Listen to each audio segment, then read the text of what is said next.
Tapi mungkin karena masih ada kejanggalan, jadi kejaksaan berani mendobrak lagi. Tujuan Kejagung datengin Kemenhub katanya mau mencocokkan data fungsi kawasan hutan. Tapi... Nah, kan? Gimana ya? Bingung juga kan?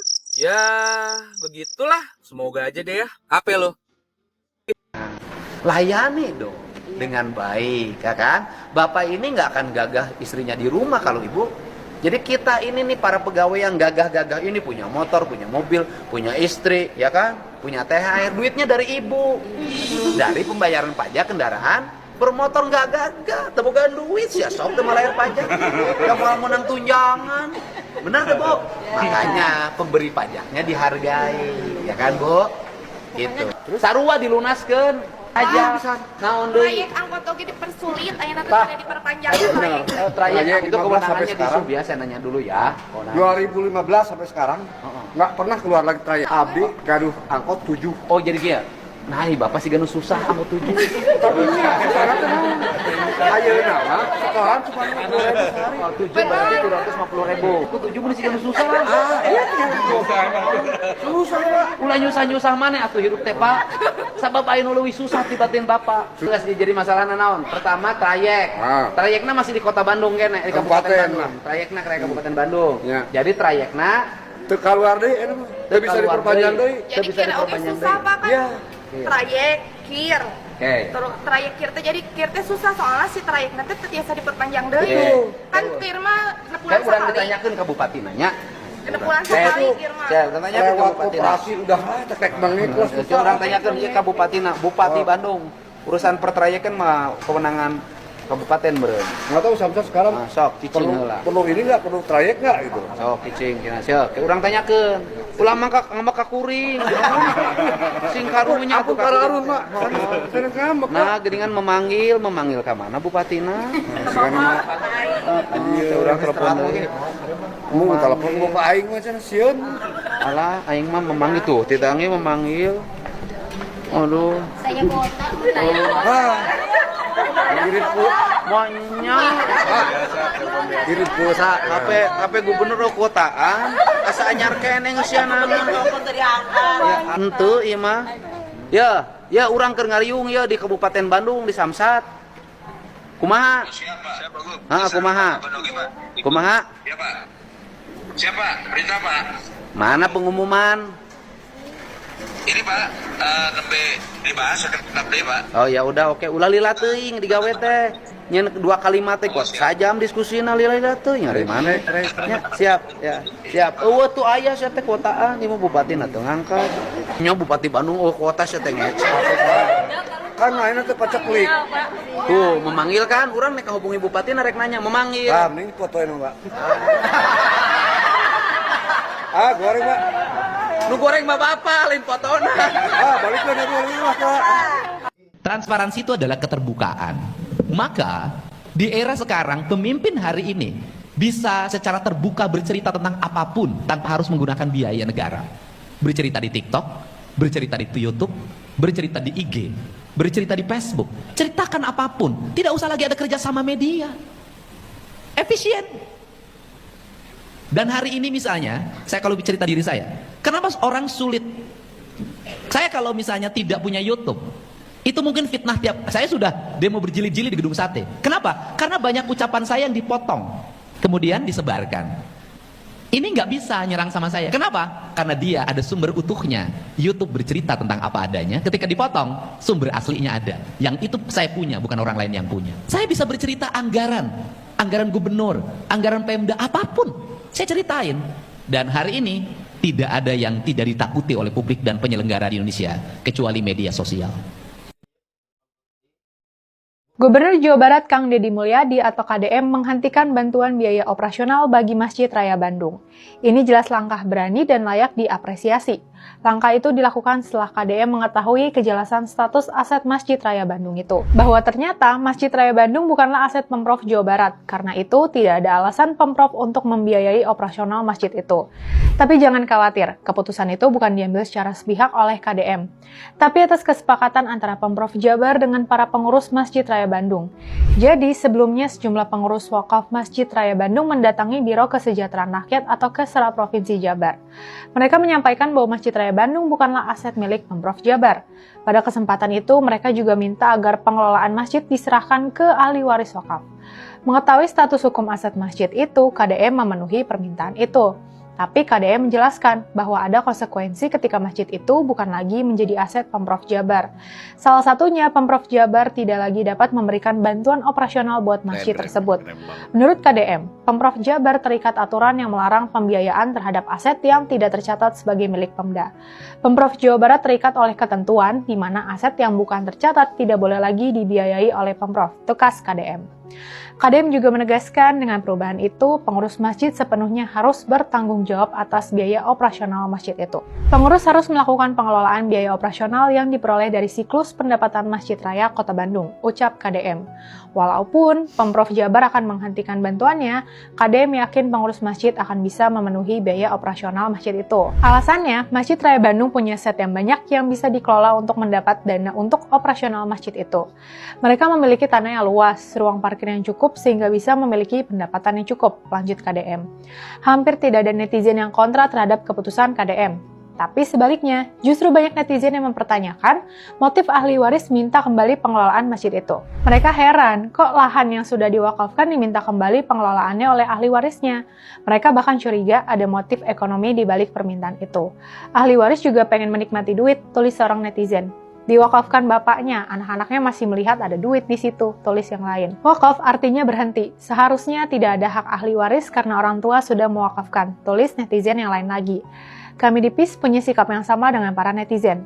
Kok harta yang sudah diwakafkan masih diminta oleh ahli warisnya, walaupun itu sebatas pengelolaannya. Tapi lepas dari itu, kami juga mengapresiasi langkah KDM. Dia berani mengambil langkah yang buat sebagian kalangan mungkin nggak populer, dengan memutus bantuan untuk sebuah lembaga Islam. Ini berbeda dengan Menteri Koordinator Bidang Pemberdayaan Masyarakat Muhaimin Iskandar. Dia justru ngebela-belain minta APBN buat bantu pondok pesantren yang ambruk. Padahal ambruknya pondok pesantren itu karena kelalaian pemilik pondok itu. Yuk jadi pejabat yang taat aturan. Hari ini ada wacana yang dikembangkan bahwa Gubernur Jawa Barat sangat ambisius terhadap program populis. Padahal yang kita kerjakan, yang kita selesaikan hari ini adalah kebutuhan dasar masyarakat dan itu layanan wajib yang harus dilaksanakan oleh pemerintah. Membangun sekolah secara merata, itu adalah kebutuhan dasar warga. Anak-anak kita harus sekolah minimal sampai SMA dan SMK. Nah, kalau pemerintah provinsi tidak bangun sekolah, nanti teriak-teriak ketika penerimaan siswa baru karena ruang kelasnya tidak cukup. Membangun layanan dasar kesehatan agar puskesmas terkoneksi dengan rumah sakit dan rumah sakit pemerintah provinsinya diperkembangkan dan diperkuat. Itu juga kebutuhan dasar, termasuk di dalamnya menyelesaikan berbagai problem kebutuhan dasar masyarakat.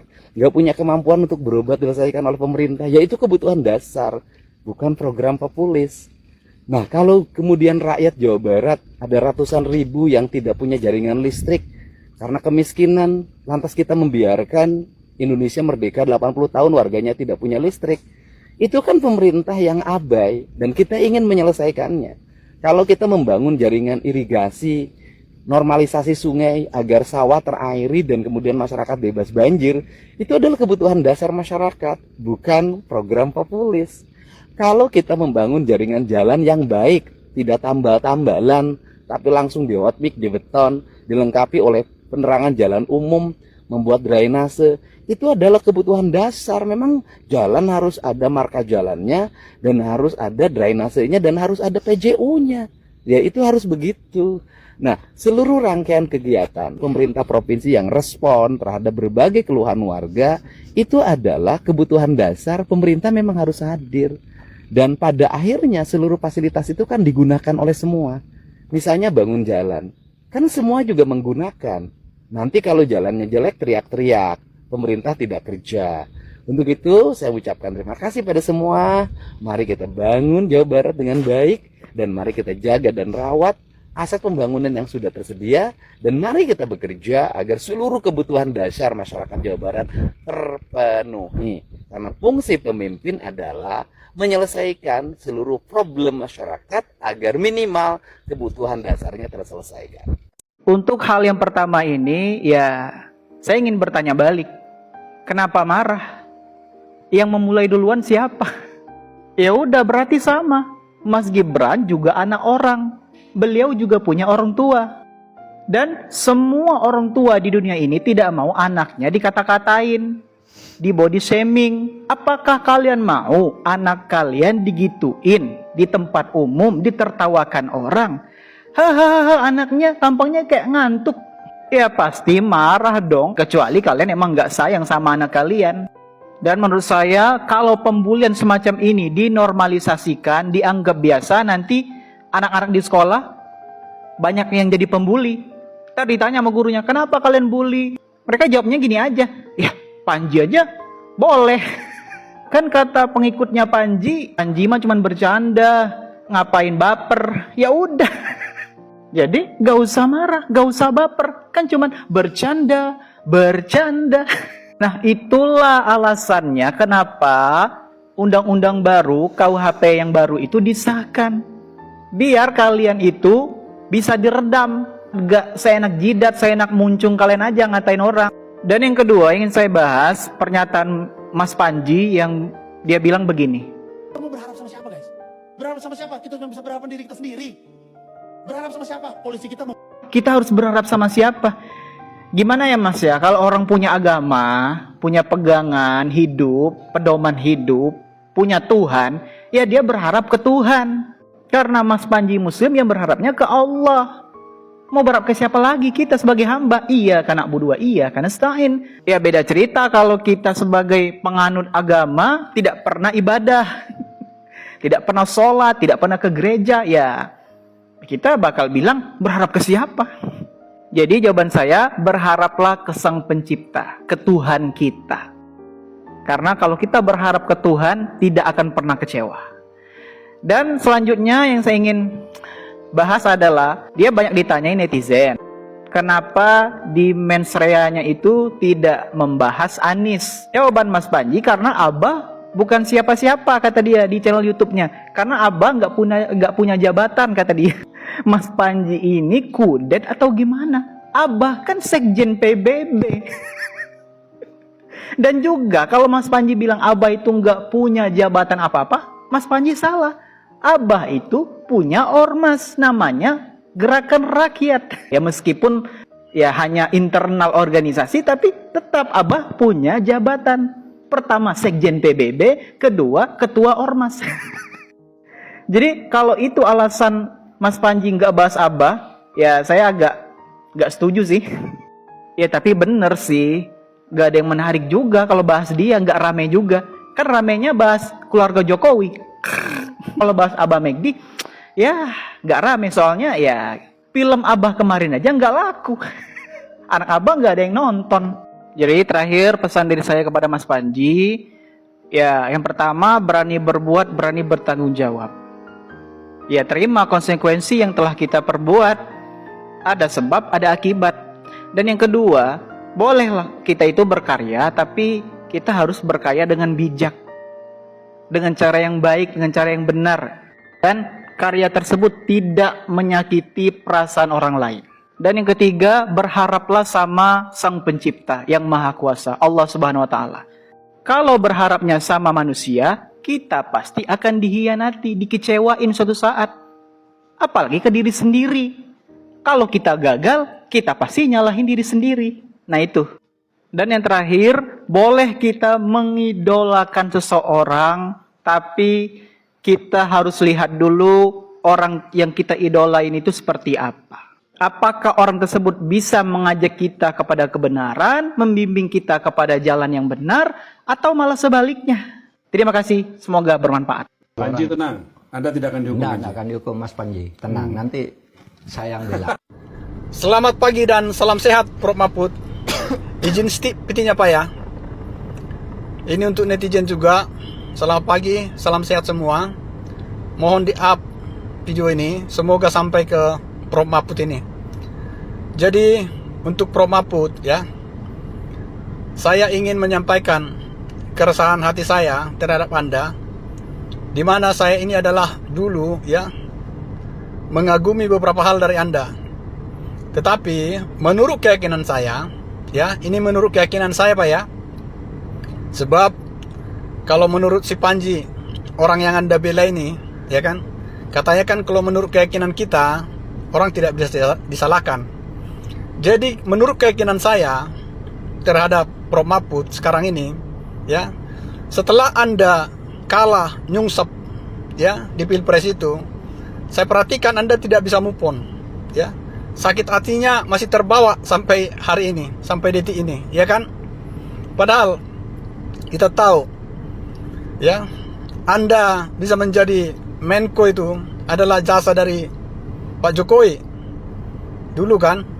Sedangkan di kabinet pada saat itu ya, itu koalisi tidak menyukai Anda, tapi Pak Jokowi memaksakan Anda untuk masuk di kabinet. Anda harus paham di situ Pak ya. Saya walaupun masyarakat awam bisa membaca politik Indonesia ini ya, dan termasuk Anda nyungsap di Pilpres itu, saya bisa tebak dari awal sudah katakan bahwa Anda tidak akan berhasil ya, karena yang Anda lawan ya adalah barisan pendukung Pak Jokowi, dan Anda masuk di barisan Ganjar yang pada saat itu sudah mulai membuat ya semacam friksi-friksi terhadap ya barisan Pak Jokowi. Jadi saya waktu itu mengatakan Anda pasti nyungsap, dan memang terbukti ya. Nah, jadi dalam hal kasus Panji ini, menurut keyakinan saya ya, Anda pun terlalu konyol di sini ya. Terlalu naif Anda untuk merendahkan harga diri Anda, membela seseorang yang merendahkan nilai-nilai kemanusiaan, seorang yang body shaming, seorang yang suka menghina orang lain ya. Jadi Anda terlalu disayangkan merendahkan diri Anda untuk membela orang seperti itu.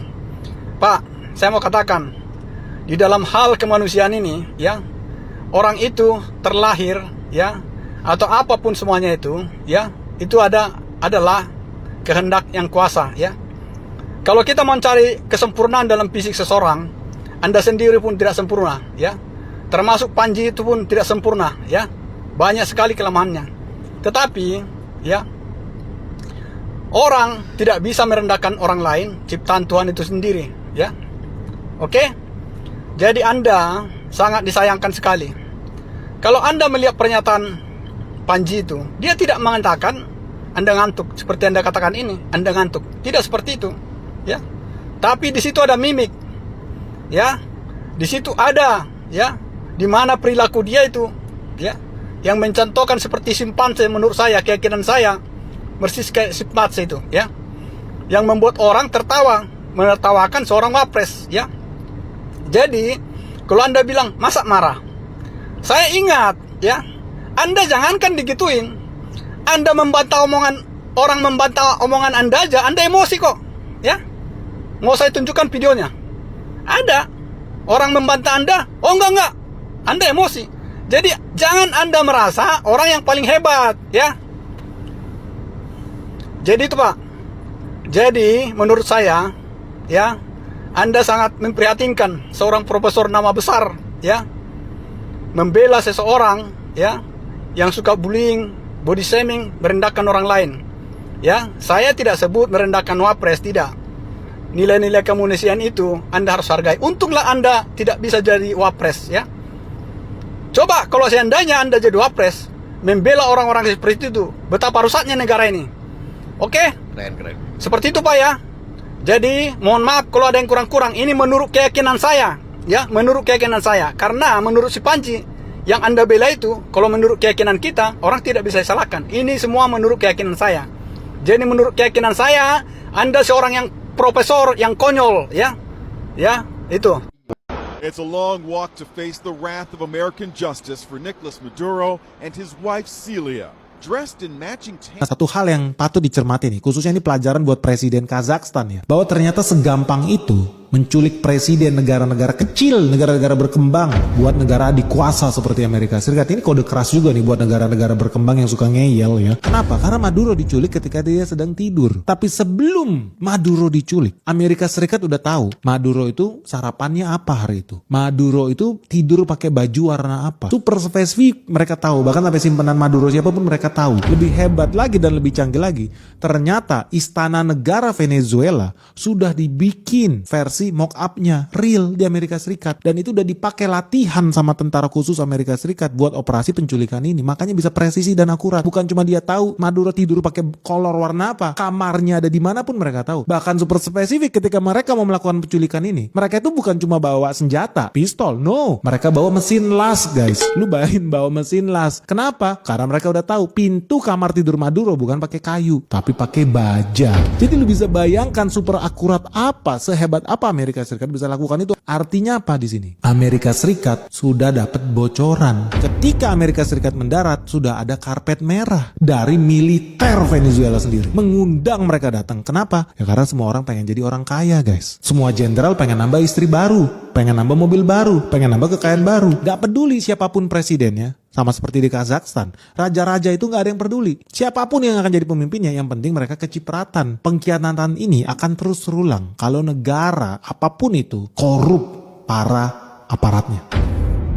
Bahlil Lahadalia, Menteri Energi dan Sumber Daya Mineral, sosok yang nyaris tak pernah lepas dari bidikan politik kelompok oposisi dan kepentingan para mafia sektor energi dan sumber daya mineral.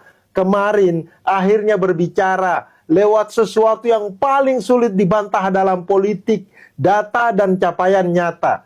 Dia mempresentasikan kinerja Kementerian SDM sepanjang tahun 2025. Dan dari paparan itu, terlihat jelas bahwa sektor energi dan sumber daya mineral Indonesia tidak berjalan di tempat, apalagi menurun. Tahu nggak, ternyata sepanjang tahun 2025, penerimaan negara bukan pajak PNBP sektor SDM itu tercatat mencapai sekitar 138,37 triliun rupiah atau 108,56%, melampaui target APBN, artinya lebih dari 100%. Angka ini bukan sekedar surplus fiskal, melainkan sinyal bahwa negara masih mampu menarik nilai ekonomi dari sektor strategis yang selama bertahun-tahun dikenal rawan kebocoran dan rente. Di saat banyak sektor lain tertekan oleh kondisi global, ESDM justru menjadi salah satu penopang penerimaan negara. Dari sisi investasi, sektor SDM mencatatkan realisasi sekitar 31,7 miliar US dollar sepanjang tahun 2025. Investasi ini mengalir ke sektor migas, minerba, dan ketenagalistrikan, hingga energi baru dan terbarukan.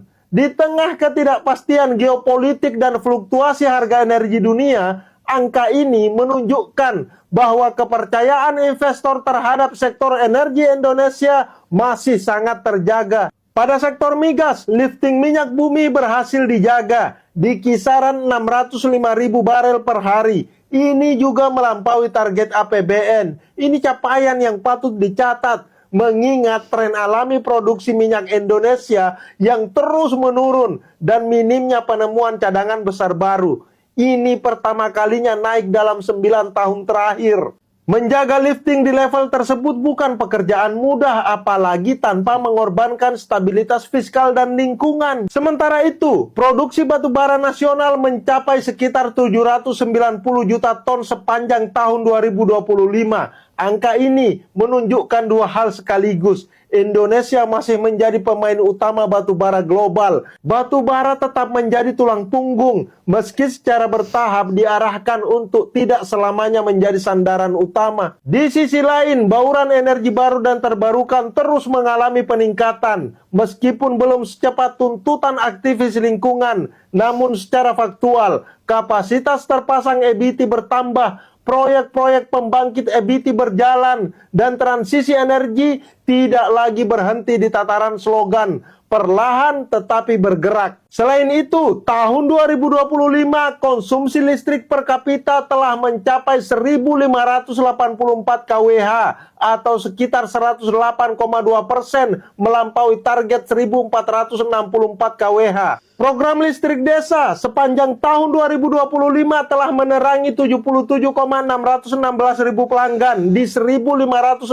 lokasi. Sedangkan program bantuan pasang baru listrik tahun 2025 telah diterima oleh 205,968 ribu rumah tangga. Nah, dan yang tidak kalah penting nih, sektor migas, minerba, ketenaga listrikan, dan energi baru dan terbarukan telah menyerap tenaga kerja sebanyak 871.574 orang. Capaian-capaian ini menjadi penting bukan hanya secara teknokratis, tetapi juga secara simbolik. Bahlil, pejabat yang lahir dari Indonesia Timur, yang selama ini lebih sering dibingkai secara negatif, dianggap terlalu politis, dianggap kasar, dianggap tidak merepresentasikan elit ideal. Namun, data yang ia paparkan justru membantah framing itu. Ia menunjukkan bahwa kepemimpinan tidak selalu lahir dari ruang steril akademik atau oligarki lama, tetapi juga dari pengalaman lapangan, keberanian mengambil keputusan, dan kesediaan berhadapan langsung dengan kepentingan-kepentingan besar.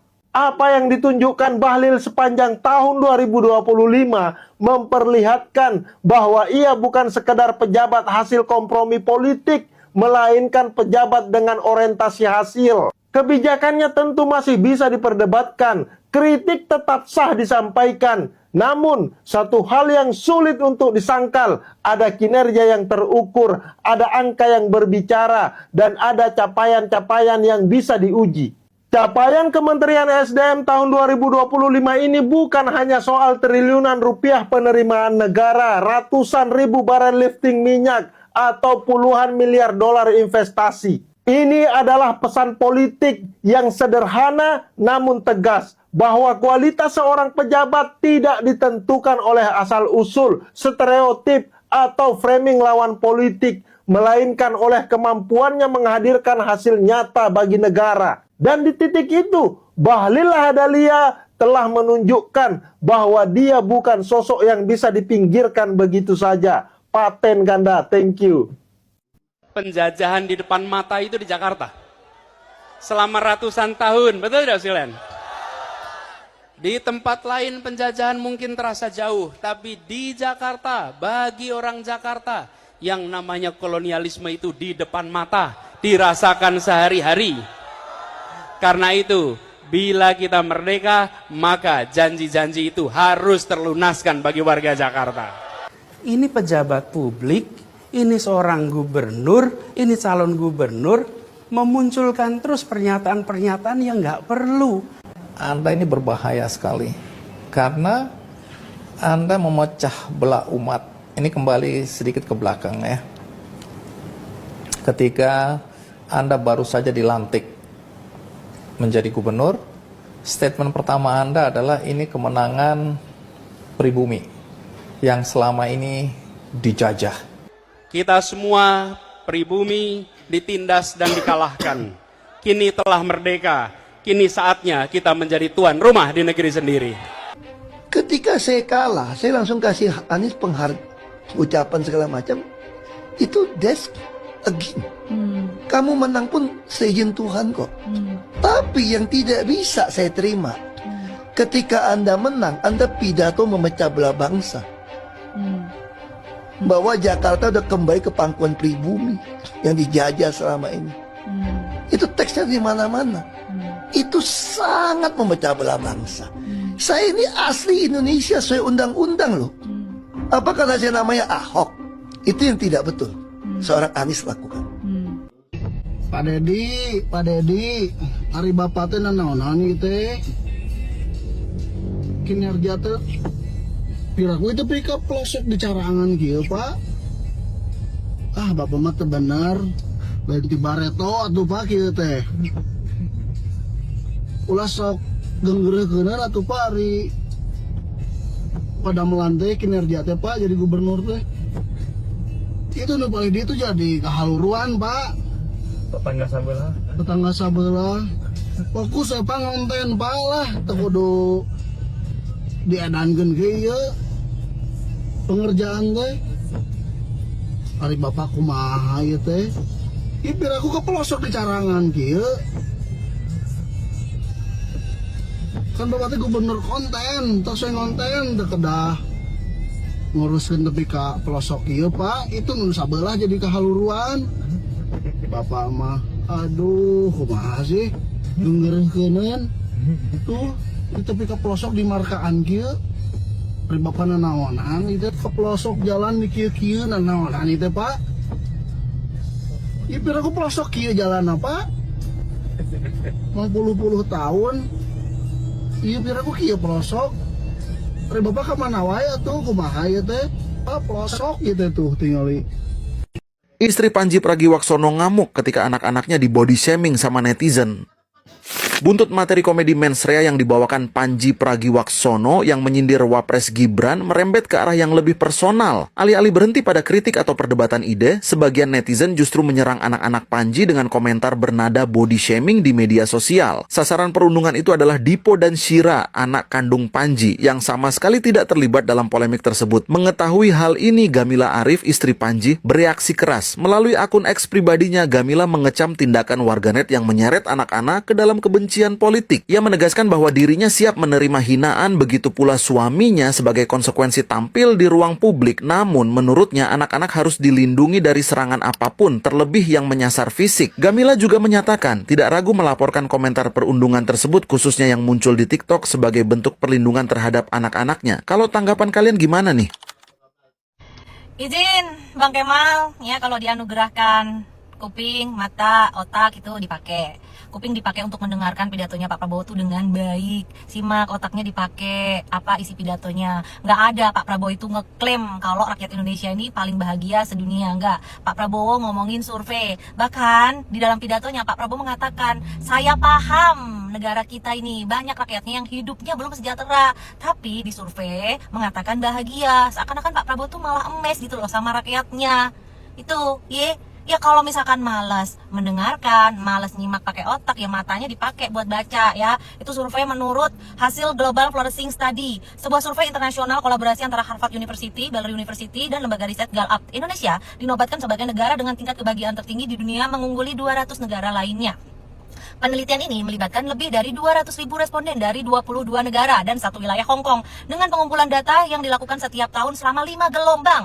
Studi ini dipimpin oleh peneliti dari Harvard dan Baylor, serta melibatkan akademisi dari 21 institusi dunia, termasuk Jerman, Polandia, Spanyol, Kanada, dan Inggris, dengan Gallup sebagai mitra survei. Yah, bacalah sekali-sekali, ya. Jangan berisik mulu. Ya, ini ada pesan dari Pak Nadiem, ya, karena dia dilarang untuk bicara, dipersulit untuk bicara, maka Pak Nadiem membuat pernyataan tertulis yang akan saya bacakan. Pesan dari Pak Nadiem setelah sidang hari ini, Kamis 8 Januari 2026. Assalamualaikum warahmatullahi wabarakatuh. Karena saya tidak diperbolehkan berbicara kepada media, saya terpaksa menulis surat ini untuk dibacakan pengacara saya. Izinkan saya melontarkan beberapa pertanyaan kepada publik agar mereka juga bisa menilai kejanggalan dalam kasus saya. Apakah masuk akal keuntungan yang saya dapatkan 809 miliar kalau omset Google, bukan keuntungan ya, kalau omset Google dari pengadaan Chromebook hanya sekitar 621 miliar. Apakah ada kejahatan yang membayar lebih dari omsetnya? Sehingga pertanyaan Nadiem ini, dengan apabila benar Google memberikan 809 miliar, maka Google justru menombok dari omsetnya lebih dari 200 miliar. Apakah masuk akal memilih operating system yang lisensinya gratis, yaitu Chrome OS, yang menghemat negara 1,2 triliun dibandingkan dengan Windows yang berbayar dibilang merugikan keuangan negara? Apakah masuk akal bahwa kebijakan yang memilih operating system gratis menyebabkan harga laptop kemahalan? Apakah masuk akal 621 miliar biaya lisensi Chrome Device Management, yaitu fitur aplikasi yang bisa mengontrol dan memonitor setiap laptop di setiap sekolah, dituduh tidak berguna dan menjadi kerugian negara? Apakah kita menginginkan anak-anak dan guru kita menonton pornografi, ketagihan gaming, atau bermain judi online? Apakah kita tidak menginginkan data penggunaan laptop per sekolah hingga ada akuntabilitas dan transparansi dalam pengadaan, sebagaimana ini menjadi fitur dan kegunaan Chrome Device Management? Apakah masuk akal pengadaan laptop yang didampingi kejaksaan, diaudit oleh BPK, dan diaudit 2 kali oleh BPKP di tahun 2024, dan dinyatakan tidak ada kerugian, tidak ada pelanggaran, tiba-tiba dinyatakan menimbulkan kerugian 1,5 triliun oleh BPKP di 2025 setelah saya dijadikan tersangka, yang mana laporan ini sampai sekarang juga tidak pernah kelihatan? Apakah masuk akal bahwa narasi berbulan-bulan bahwa Chromebook tidak bisa digunakan di sekolah tiba-tiba hilang dari dakwaan dan berubah menjadi Chromebook kemahalan? Kenapa bisa terjadi? Apakah masuk akal narasi berbulan-bulan mengenai WA grup Mas Menteri yang membahas pengadaan Chromebook sebelum menjadi menteri tiba-tiba hilang dari dakwaan? Apakah karena tidak pernah ada? Terima kasih, semoga publik bisa semakin bijak dalam menilai asas keadilan di negeri tercinta kami. Nadiem Makarim. Terima kasih.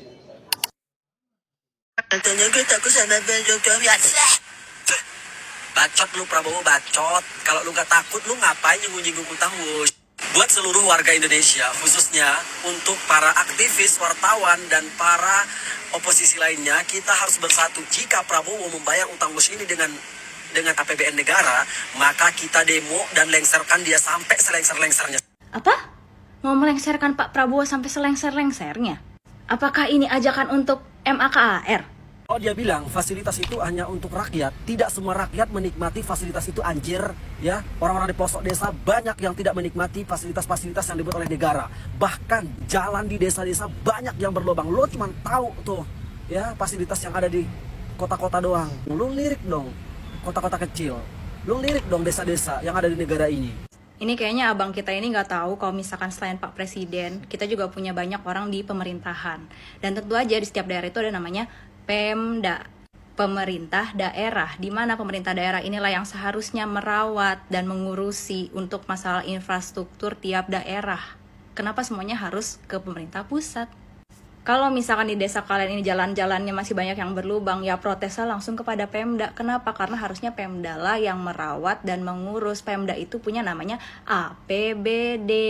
APBD ini digunakan ya untuk pembelanjaan daerah, untuk pembangunan daerah. Kalau misalkan masih belum dilakukan dengan benar, berarti ada apa? Ya intinya sebenarnya pemerintah pusat itu sudah membagikan anggaran buat tiap-tiap daerah itu memelihara daerah masing-masing. Jadi kalau misalkan daerah kalian ini masih belum terurus, ya kalian protes dulu kepada Pemda. Biar Pemda itu mengurus kembali, mengelola kembali keuangan dengan lebih baik. Jangan sampai cuma disimpan di bank buat deposito.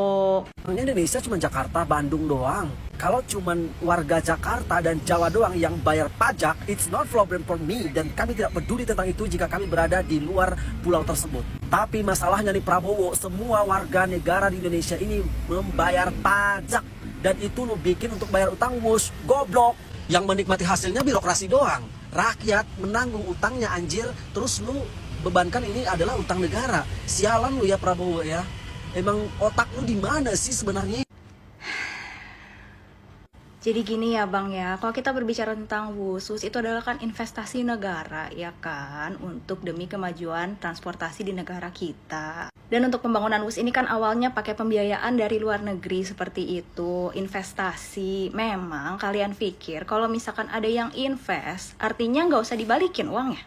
Misal nih kalian mau buka toko, terus kalian pinjem modal gitu kan, cari investor gitu kan untuk ngebuka toko kalian. Emang kalau misalkan toko kalian udah berjalan, kalian nggak pelan-pelan mencicil utang kalian gitu untuk balikin ke investor kalian?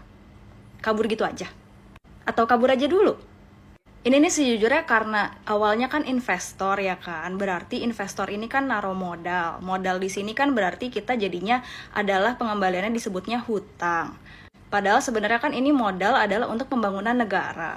Jadi yang sebenarnya dilakukan sekarang, kalau misalnya dibayar WUS-nya pakai APBN pun, itu adalah sebenarnya kita membayar biaya pembangunannya. Bukan kayak utang kalian pinjam di pinjol gitu, bukan. Dan apalagi di sini, WUS itu kan adalah sebuah teknologi baru di Indonesia. Kita butuh untuk belajar dulu nih research and development di mana-mana. Untuk bisa membuat satu produk jadi, itu research and development-nya ya memang mahal. Karena nih setelah kita uji coba ngebuat yang jarak pendek dulu nih WUS-nya Jakarta-Bandung, itu kan berarti udah tahu nih sekarang gimana cara ngebuatnya. Di masa depan itu akan dibangun lagi kereta-kereta seperti WUS ini di tempat-tempat lainnya. Dan tentunya juga di luar dari Pulau Jawa. Dan kalau udah kayak gitu, kalian kebayang gak sih sebenarnya malah orang-orang di Pulau Jawa itu yang bakal iri. Karena kan di pulau-pulau lain itu akan langsung dibangunnya kereta-kereta seperti WUS yang teknologinya secanggih itu. Sementara kita yang di Pulau Jawa itu masih pakai kereta yang banyak yang zaman-zaman kuno gitu. Emang kalian gak mau gitu ngelihat di daerah-daerah lain bisa ada pembangunan kereta-kereta yang keren-keren kayak WUS? Kita ini berinvestasi untuk masa depan lewat mempelajari teknologi baru. Ya memang mempelajari teknologi barunya ini ya mahal. Research and development itu selalu mahal. Dan kalau kalian sudah menyadari kalau WUS ini adalah research and development demi kemajuan dari transportasi di Indonesia, ya kalian akan ngerasa ya udah nggak masalah juga dibayar pakai APBN. Kenapa? Karena kedepannya itu akan bisa juga dibangun di tempat-tempat lain yang ada di Indonesia. Jadi seluruh Indonesia juga nantinya akan merasakan. Sekarang ini Jakarta-Bandung itu cuma percontohan. Belajar dulu gitu. Kalau jarak pendek aja nggak sukses, terus gimana mau bangun yang panjang-panjang yang jauh-jauh yang lain? Cuman biarpun kemarin pembangunannya mahal, sekarang kan kedepannya kita bisa bikin sendiri. Karena udah tahu tuh caranya. Kita kemarin tuh bayar biaya belajar gitu loh. Ngerti nggak? Emang kalian mau kedepannya Indonesia terus ketinggalan gitu sama negara-negara lain transportasi publiknya? Dan emang kalian pikir negara-negara lain waktu awal mula ngedevelop untuk bikin transportasi yang teknologinya lebih maju seperti ini nggak sama mahalnya? Ya sorry itu sih emang negara kita udah ketinggalan berpuluh-puluh tahun dibandingin negara-negara yang lain gitu untuk bisa jadi maju. Dan lagi buat kalian-kalian yang pada protes bilangnya katanya WUS itu kan buat menengah ke atas karena harga tiketnya mahal. Ya memang yang menengah ke atas bukan rakyat Indonesia. Terus yang kedua, kalau kalian mau menilai sebuah negara itu dianggap maju atau enggak, itu bukan dinilai dari rakyatnya, per masing-masing rakyat itu bisa punya kendaraan pribadi dan mengendarai kendaraan pribadinya setiap hari di jalanan. Bukan. Tapi justru kalau misalkan orang-orang menengah ke atas di negara tersebut itu mau menggunakan transportasi publik. Kalian mau Indonesia bisa jadi maju, biarpun saat ini mungkin biaya untuk research and development-nya mahal, tapi kedepannya kita bisa ngebuat Indonesia itu semuanya keren dari Sabang sampai Merauke, atau ya kalian cuma maunya ya negara kita gini-gini aja gitu selamanya. Jangan sampai ya ini Purbaya juga cuma settingan doang dia pro terhadap rakyat. Biar semua publik itu terpersuasif oleh omongan dia gitu. Jangan sampai lah jika memang Menteri Purbaya di jalannya, maka mari sama-sama kita dukung dia dengan sepenuhnya gitu. Ini perasaan berapa hari lalu tuh aku ngeliat ada hashtag Purbaya versus Prabowo. Apakah abang ini salah satu yang menggaungkan hashtag tersebut? Kok kesannya kayak pengen memecah belah pemerintah kita sendiri ya, biar antara para pejabat pemerintah kita ini saling tidak percaya satu sama lain. Tadi di awal video abangnya udah mengajak orang untuk beramai-ramai MAKR. Terus narasinya di akhir-akhir seakan-akan Pak Purbaya ini mau dibenturkan sama Pak Prabowo karena nggak sejalan. Auranya kok kayak tembikar sekali ya? Dosa Anda yang diungkit-ungkit adalah Anda menelantarkan taman-taman yang sudah dibuat bagus oleh Pak Jokowi, oleh Pak Ahok, ya, Waduk Pluit misalnya, ada itu di video-videonya berantakan, kumuh, padahal dulu udah bagus. Kemudian juga ada Kalijodo, dulu tempat mesum, kumuh, diubah demikian bagusnya, cantiknya sama Pak Ahok. Kemudian Anda telantarkan, dan itu kembali jadi tempat mesum, tempat kotor, kumuh, dan seterusnya. Cerita-cerita ini beredar di masyarakat. Jadi Anda ini sebenarnya merusak apa yang sudah dibuat oleh gubernur-gubernur sebelumnya, baik Pak Jokowi maupun Pak Ahok. Apa jawaban Anda? Saya pada saat itu saya sampaikan bahwa saya tidak bisa menjawab.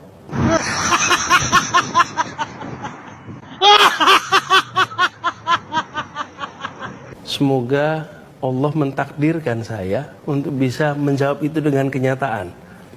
Orang tertolol sedunia. Mas Anies. Kalau Jawa Tengah jadi kandang gajah, kira-kira siapa yang panik?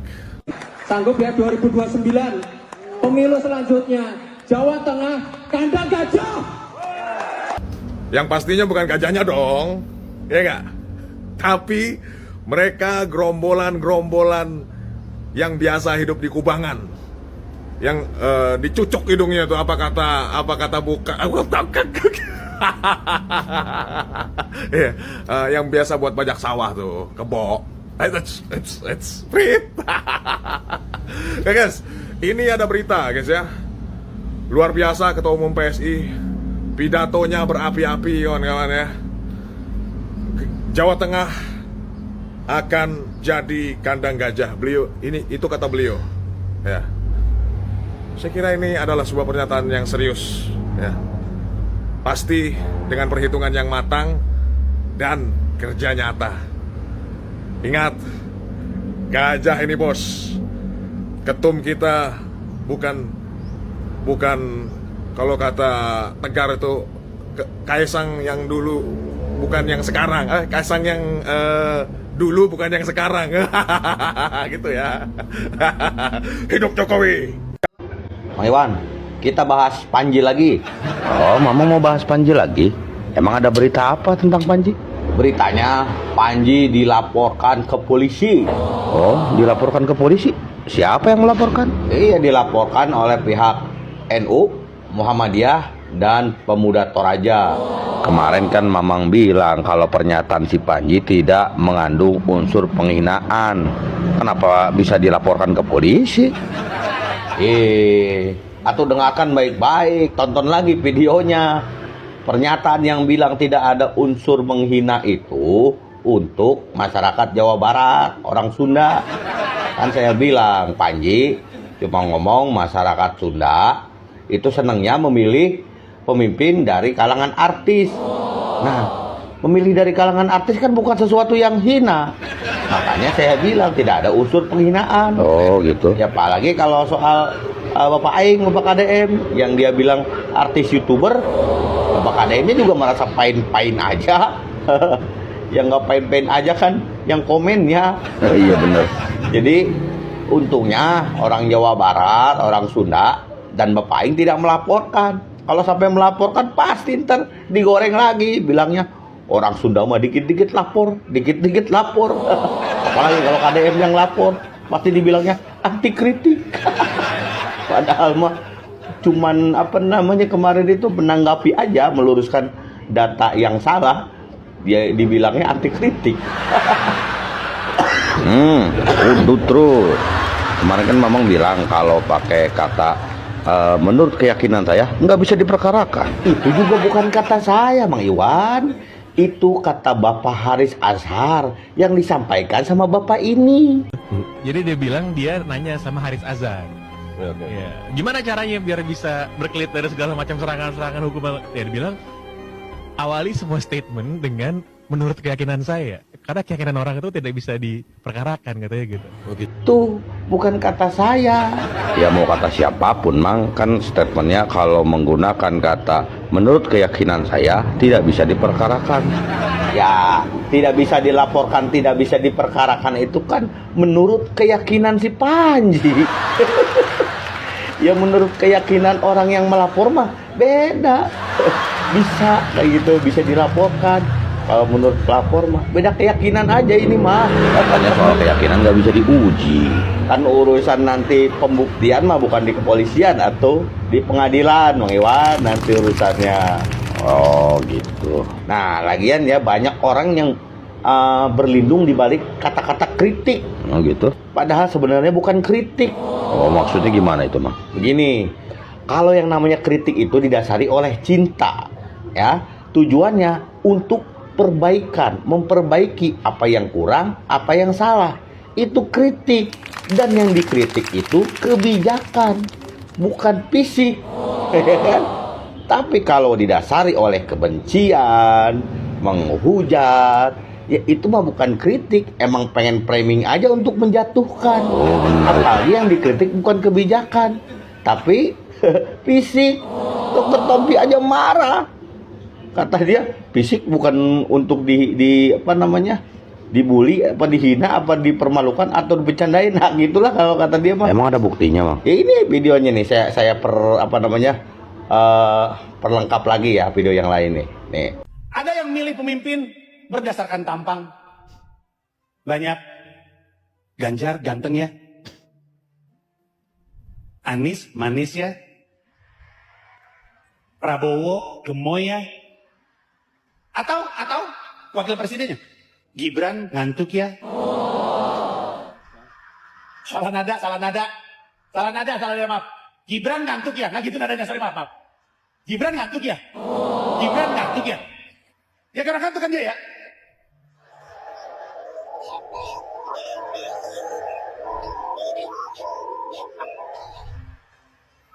Menurut keyakinan saya.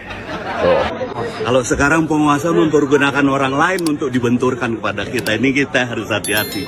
Gini. Soal Panji Mensreya apa deh? Kita harus lebih banyak belajar lah ya. Kita pada masa, kalau dulu zaman saya pada penguasa, kalau sekarang penguasa mempergunakan orang lain untuk dibenturkan kepada kita, ini kita harus hati-hati. Gini loh, logika aja lah. Kalau memang tidak terjadi, ngapain harus ada penolakan?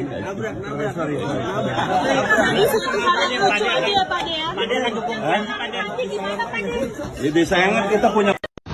Hai, apa kabar Indonesia? Gue cuma mau bilang terima kasih untuk dukungannya, untuk doanya. Banyak banget yang ngedoain yang baik-baik ke gue.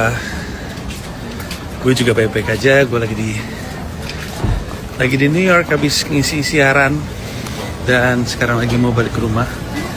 Lapar, mau balik ke anak-anak dan istri dan makan malam sama mereka. Semoga lu juga sehat, semoga lu juga baik-baik aja. I love you guys. Dan terima kasih sudah mencintai kesenian stand up comedy. Moga-moga gue masih punya banyak perkomedian untuk Anda. Bye. Tempe mana tempe? Tempo mana tempo? Dicariin sama Pak Purbaya. Dengerin. Ini ada di TikTok tuh rame katanya orang keuangan pajak nggak ini bea cukai segala macam nggak ada artinya. Barang-barang bantuan bencana dipajakin juga, nggak ada seperti itu sebetulnya, asal dilalui proses tertentu. Ya tinggal lapor aja ke BNPB, kita langsung masuk gitu kira-kira. Nanti kalau nggak ada yang nyolong juga tuh tinggal masuk. Jadi nggak benar kata beberapa media. Siapa yang ngomong tadi? Tempo ada? Tempo mana? Dari Tempo? Oh nggak ada. Lain kali tanya ke kita, jadi kita jawab. Nggak ada orang Tempo di sini. Tempo masih ada nggak? Masih ada ya? Oh, saya lihat Tempo tuh yang nulis di situ. Jadi konfirmasi ke kita nggak majekin itu barang-barang itu. Asal ada prosedur, nanti dijelasin aja Pak. Loh, gurunya harus kebagian dong. Masa? Ada ya? Ya, tester. Tapi semuanya dapat gurunya semuanya. Enggak, tester di depan, nanti tester oke aman bagi. Gurunya nggak dapat? Enggak. Loh. Oh salah. Pak, jadi nanti saya bilang SPPG-nya Pak mulai minggu depan. Mana?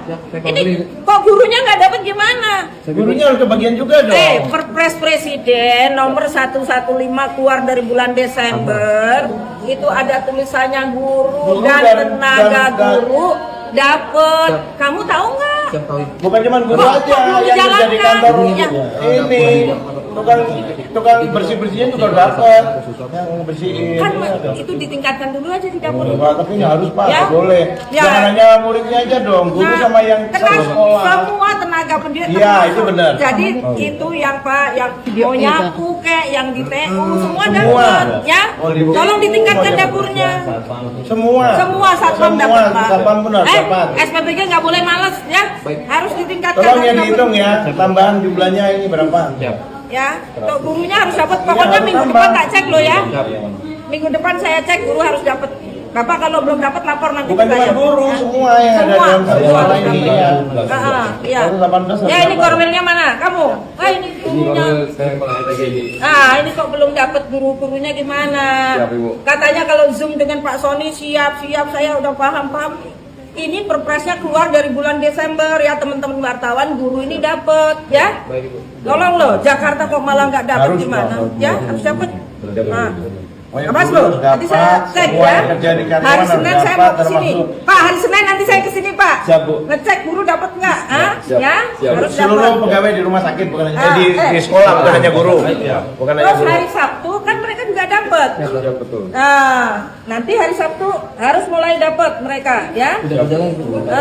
Tadi dibilang Dikasihnya di belum. Jumat. belum. Dikasihnya di Jumat. Dikasihnya di hari Jumat. Di harinya di Jumat. Iya, di Jumat. Ekstra. belum ada sih. Sejauh ini belum ada. Ayo. Itu tadi Pak Oh juga bilang tadi. Tapi ada yang belum. Pokoknya gini, saya nggak mau tahu ya. Sabtu Jangan dapat. nggak. Ini haknya anak-anak ya. Haknya anak-anak harus dapat karena Sabtu itu dikasihnya kalian bisa kali taksikan Jumat, ya kan? Ya kering makanan kering, kan? Oke. Sudah.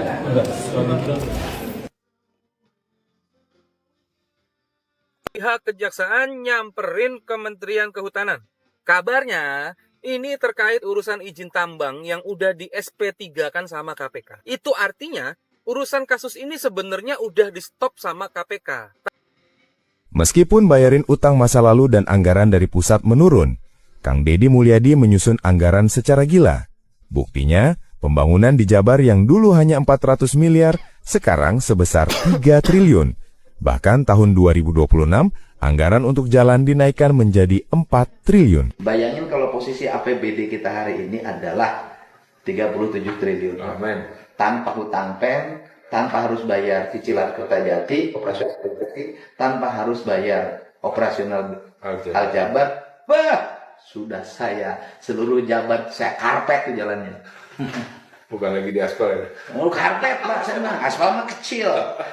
Sekarang ini kan orang bertanya, kok bisa bangun?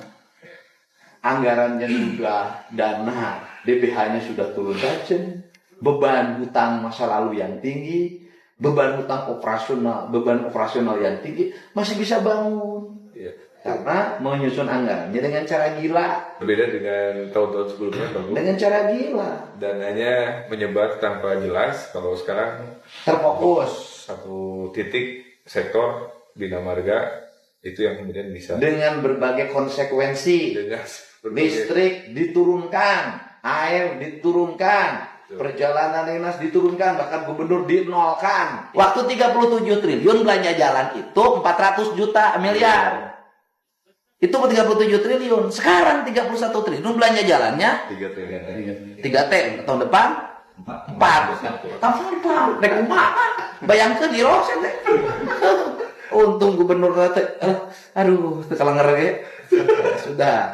Tapi kan kita senang dan saya mengucapkan terima kasih loh bagi warga Jabar yang mengkoreksi jalanna goreng keneh, drainasena goreng. Terus misalnya tiang PJU channel ini tidak suspek. Saya mengucapkan terima kasih. Tugas rakyat memang begitu. Tapi nu penting mah diduitkeun. Duitkeun teh gini ka pemborongna nih Pak, saya posting nih, bayar dulu. Nah itu temenan. Aneh ini, kesehatan jiwa mereka itu agak aneh gitu. Saya sendiri bingung, jangan-jangan mereka dibayar. Ada elit kita sebagian yang kerjanya hanya ngejek, hujat, fitnah, nyinyir, ya kan? Nggak ada keberhasilan bangsa Indonesia. Atlet-atlet kita berjuang, nggak ada mereka ucapan selamat. Nggak ada mereka menghargai usaha pemerintah. Malah selalu ngenyek. Ini aneh ya. Aneh ini, kesehatan jiwa mereka itu agak aneh gitu. Saya sendiri bingung. Tapi biarlah. Nggak ada urusan itu, saya kira sedikit mereka itu. Mereka pinternya hanya di sosmed. Nggak jelas juga itu. Jangan-jangan mereka dibayar. Yang serius untuk jadi presiden, bukan yang main-main untuk jadi presiden. Pada segmen terakhir ini kita akan menyimak pernyataan pamungkas dari masing-masing calon presiden. Kami mohon para calon presiden untuk maju ke panggung menyampaikan pesan penutupnya. Baik, kami persilakan kepada bapak-bapak calon presiden untuk kemudian merapat menuju ke panggung utama. Ya. Dan untuk itu kami awali dari calon presiden nomor urut 1 kepada Bapak Anies Baswedan. Waktu Anda 2 menit, dimulai dari sekarang. Di sini. Silakan, Pak. Saya rasa kita sama, rakyat Indonesia, saya, kita semua, bahwa kita menginginkan sebuah negeri di mana praktek korupsi diberantas hingga tuntas. Pemerintah memberikan pelayanan yang terbaik. Dan kemudian kita menjunjung tinggi etika. Kita sama di situ. Karenanya saya ingin sampaikan kepada semua bahwa saat ini kita di persimpangan jalan antara tetap menjadi negara hukum di mana kekuasaan dikendalikan oleh hukum, atau kita menjadi negara kekuasaan di mana hukum diatur dan dikendalikan oleh penguasa. Oke?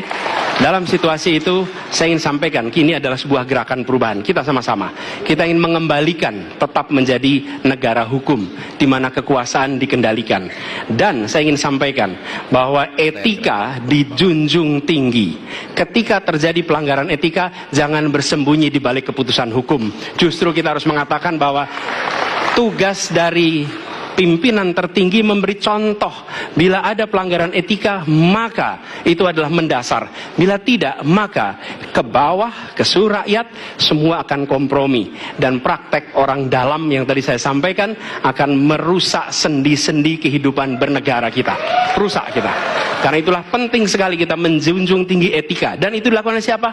Dari mulai calon presiden sudah diuji. Apa dia kompromi atau tidak pada etika. Ya? Lalu bagi anak-anak muda, anak-anak muda, kita semua menyadari pemilu ini tentang masa depan. Anda pemilik masa depan. Saya yakin Anda akan memilih yang serius untuk jadi presiden, bukan yang main-main untuk jadi presiden. Dan ketika kita berbicara tentang masa depan, maka saya ingin sampaikan kepada semua, kebebasan berpendapat akan dijamin. Kita tidak mengizinkan lagi situasi di mana orang takut. Maka itu saya sampaikan, Wakanda no more, Indonesia forever. Waktu Anda habis, Bapak. Baik, selanjutnya kami persilakan calon presiden nomor urut 2, Bapak Prabowo Subianto untuk menyampaikan pernyataan penutup. Waktu Anda 2 menit dimulai dari sekarang. Terima kasih, saudara-saudara sekalian. Kita harus selalu ingat bahwa kemerdekaan ini didapatkan melalui proses yang sangat panjang, perjuangan yang sangat panjang, berganti-ganti negara-negara lain datang menindas kita, merampas kita, dan ini adalah hukum sejarah manusia. Yang kuat akan menindas yang lemah. Kita bersyukur kita sudah bangun suatu negara yang memiliki demokrasi dengan segala kekurangannya. Kita bersyukur semua pemimpin telah membantu menambahkan kemajuan kita. Kita ingin lebih maju, kita ingin lebih baik, kita ingin lebih adil, kita ingin hilangkan kemiskinan, dan kita ingin hilangkan korupsi. Kita negara yang sangat kaya, kekayaan kita luar biasa.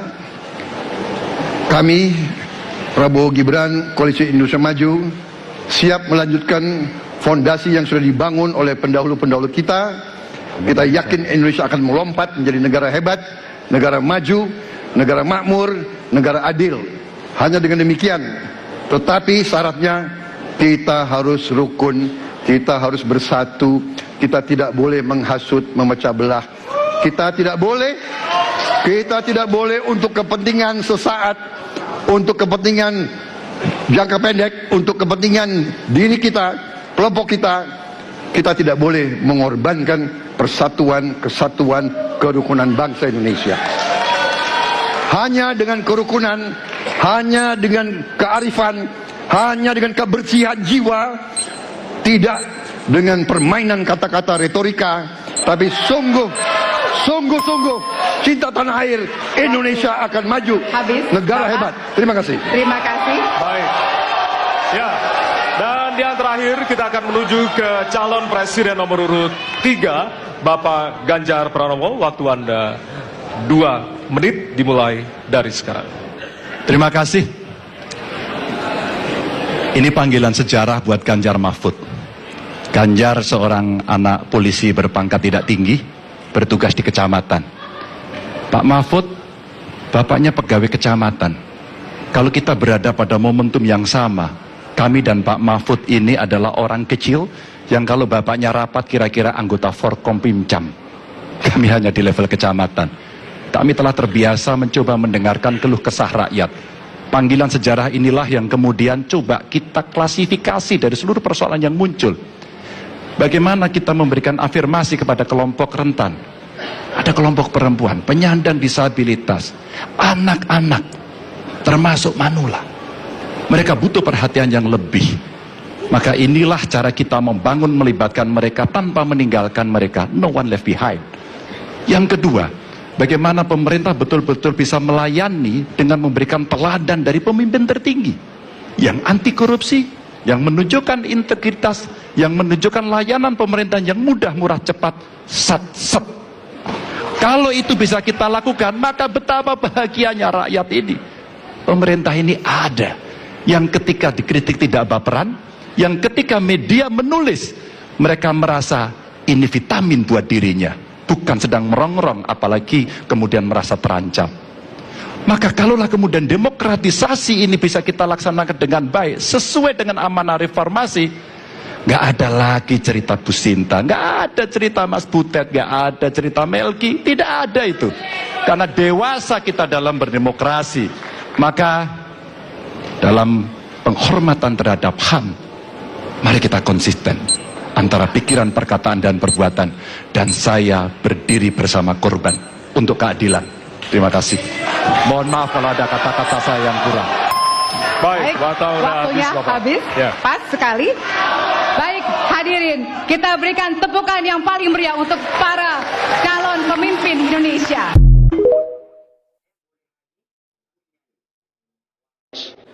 Air hujan ini rahmah dari Allah, dari Tuhan. Rahmah yang diturunkan untuk dimasukkan ke bumi, bukan sesegera mungkin dikirim ke laut. Yang dilakukan sekarang, masuk, kirimkan ke laut, kirimkan ke laut. Bumi kita tidak diresapi oleh air. Dan ini melawan sunatullah. Kenapa? Air itu turun dari langit ke bumi, bukan ke laut. Harusnya dimasukkan ke dalam bumi, masukkan tanah,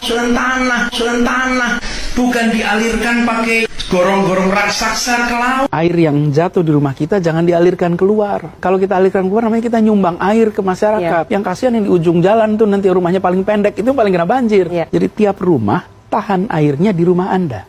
Zero runoff, nggak dikeluarin. Dengan cara apa? Bangun di situ sumur resapan. Sehingga air hujan yang jatuh ke atap itu tidak dialirkan lewat talang keluar, tapi alirkanlah ke lahan Anda sendiri. Maka kita tidak menyumbang air ke tetangga. Kalau tidak menyiapkan penampungan, buat lubang aja. Itu yang kita biasa menyebut vertical drainage. Air itu ditampung sehingga tidak mengalir. Simple. Cek yuk rumah kita. Apakah kita termasuk penyumbang air keluar atau tidak? Kalau termasuk, yuk kita berhentikan itu. Yuk kita bikin lubang. Sehingga kita termasuk, kalaupun aja banjir, kita bisa bilang gini, kami tidak termasuk bagian yang nyumbang air untuk banjir. Luapan air sungai, sehingga parkirnya di dalam taman. Itu pernah Pak komentar, Pak tamannya banjir. Bukan banjir, itu emang parkir air. Jadi kalau di taman, parkirin air. Dan memang begitu, nanti ketika musim kering, air sungainya turun, maka tamannya turun. Jadi air hujan ini rahmah dari Allah, dari Tuhan. Rahmah yang diturunkan untuk dimasukkan ke bumi, bukan sesegera mungkin dikirim ke laut. Yang dilakukan sekarang, masuk, kirimkan ke laut, kirimkan ke laut. Bumi kita tidak diresapi oleh air. Dan ini melawan sunatullah. Kenapa? Air itu turun dari langit ke bumi, bukan ke laut. Harusnya dimasukkan ke dalam bumi, masukkan tanah, bukan dialirkan pakai gorong-gorong raksasa ke laut. air yang jatuh di rumah kita jangan dialirkan keluar. Kalau kita alirkan keluar, namanya kita nyumbang air ke masyarakat. Yang kasihan yang di ujung jalan tuh nanti rumahnya paling pendek, itu paling kena banjir. Jadi tiap rumah tahan airnya di rumah Anda. Zero runoff, nggak dikeluarin. Dengan cara apa? Bangun di situ sumur resapan. Sehingga air hujan yang jatuh ke atap itu tidak dialirkan lewat talang keluar, tapi alirkanlah ke lahan Anda sendiri. Maka kita tidak menyumbang air ke tetangga. Kalau tidak menyiapkan penampungan, buat lubang aja. Itu yang kita biasa menyebut vertical drainage. Air itu ditampung sehingga tidak mengalir. Simple. Cek yuk rumah kita. apakah kita termasuk penyumbang air keluar atau tidak? Oke. Kalau termasuk, yuk kita berhentikan itu.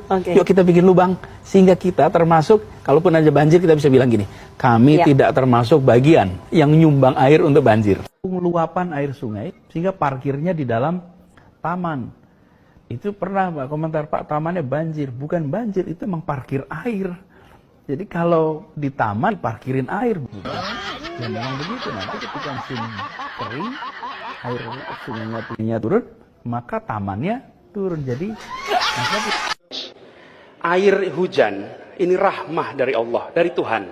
Rahmah yang diturunkan untuk dimasukkan ke bumi, bukan sesegera mungkin dikirim ke laut. Yang dilakukan sekarang, masuk, kirimkan ke laut, kirimkan ke laut. Bumi kita tidak diresapi oleh air.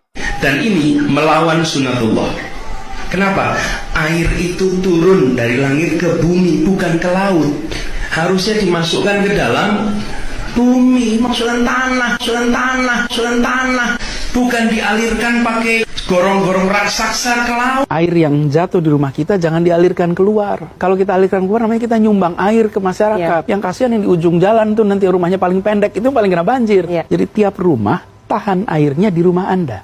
Zero runoff, nggak dikeluarin. Dengan cara apa? Bangun di situ sumur resapan. Sehingga air hujan yang jatuh ke atap itu tidak dialirkan lewat talang keluar, tapi alirkanlah ke lahan Anda sendiri.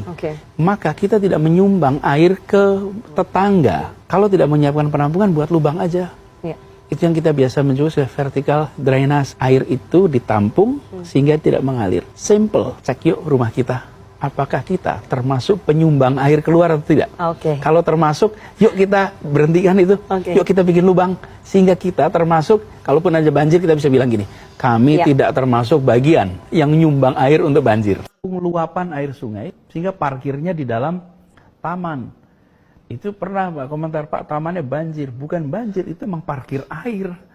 Jadi kalau di taman parkirin air. Ya memang begitu, nanti ketika musim kering, air sungainya turun, maka tamannya turun. Jadi air hujan ini rahmah dari Allah, dari Tuhan.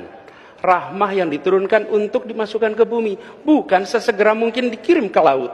Yang dilakukan sekarang, masuk, kirimkan ke laut, kirimkan ke laut. Bumi kita tidak diresapi oleh air. Dan ini melawan sunatullah. Kenapa? Air itu turun dari langit ke bumi, bukan ke laut. Harusnya dimasukkan ke dalam bumi, masukkan tanah, masukkan tanah, masukkan tanah. Bukan dialirkan pakai gorong-gorong raksasa ke laut. air yang jatuh di rumah kita jangan dialirkan keluar. Kalau kita alirkan keluar namanya kita nyumbang air ke masyarakat. Yang kasihan yang di ujung jalan tuh nanti rumahnya paling pendek, itu paling kena banjir. Jadi tiap rumah tahan airnya di rumah Anda. Zero runoff, nggak dikeluarin. Dengan cara apa? Bangun di situ sumur resapan. Sehingga air hujan yang jatuh ke atap itu tidak dialirkan lewat talang keluar, tapi alirkanlah ke lahan Anda sendiri. Maka kita tidak menyumbang air ke tetangga. Kalau tidak menyiapkan penampungan, buat lubang aja. Itu yang kita biasa menyebut vertical drainage. Air itu ditampung sehingga tidak mengalir. Simple. Cek yuk rumah kita. Apakah kita termasuk penyumbang air keluar atau tidak? Kalau termasuk, yuk kita berhentikan itu. Yuk kita bikin lubang. Sehingga kita termasuk, kalaupun ada banjir kita bisa bilang gini, kami tidak termasuk bagian yang nyumbang air untuk banjir. Luapan air sungai, sehingga parkirnya di dalam taman. Itu pernah Pak komentar, Pak tamannya banjir. Bukan banjir, itu emang parkir air. Jadi kalau di taman parkirin air. Ya memang begitu, nanti ketika musim kering, air sungainya turun, maka tamannya turun. Jadi air hujan ini rahmah dari Allah, dari Tuhan. Rahmah yang diturunkan untuk dimasukkan ke bumi, bukan sesegera mungkin dikirim ke laut. Yang dilakukan sekarang, masuk, kirimkan ke laut, kirimkan ke laut. Bumi kita tidak diresapi oleh air. Dan ini melawan sunatullah. Kenapa? Air itu turun dari langit ke bumi, bukan ke laut. Harusnya dimasukkan ke dalam bumi, masukkan tanah, masukkan tanah, masukkan tanah. Bukan dialirkan pakai gorong-gorong raksasa ke laut. Air yang jatuh di rumah kita jangan dialirkan keluar. Kalau kita alirkan keluar namanya kita nyumbang air ke masyarakat. Yang kasihan yang di ujung jalan tuh nanti rumahnya paling pendek, itu paling kena banjir. Jadi tiap rumah tahan airnya di rumah Anda. Zero runoff, nggak dikeluarin. Dengan cara apa? Bangun di situ sumur resapan. Sehingga air hujan yang jatuh ke atap, itu tidak dialirkan lewat talang keluar, tapi alirkanlah ke lahan Anda sendiri. Maka kita tidak menyumbang air ke tetangga. Kalau tidak menyiapkan penampungan, buat lubang aja. Itu yang kita biasa menyebut vertical drainage. Air itu ditampung sehingga tidak mengalir. Simple. Cek yuk rumah kita. Apakah kita termasuk penyumbang air keluar atau tidak? Kalau termasuk, yuk kita berhentikan itu. Yuk kita bikin lubang.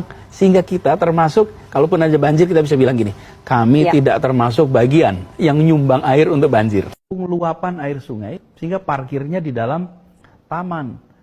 Itu pernah Pak komentar, Pak tamannya banjir. Bukan banjir, itu emang parkir air.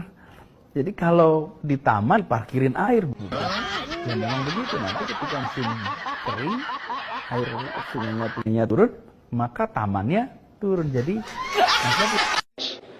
air hujan ini rahmah dari Allah, dari Tuhan.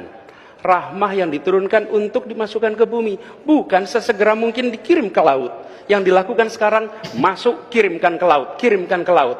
Bumi kita tidak diresapi oleh air. Dan ini melawan sunatullah. Kenapa? Air itu turun dari langit ke bumi, bukan ke laut. Harusnya dimasukkan ke dalam bumi, masukkan tanah,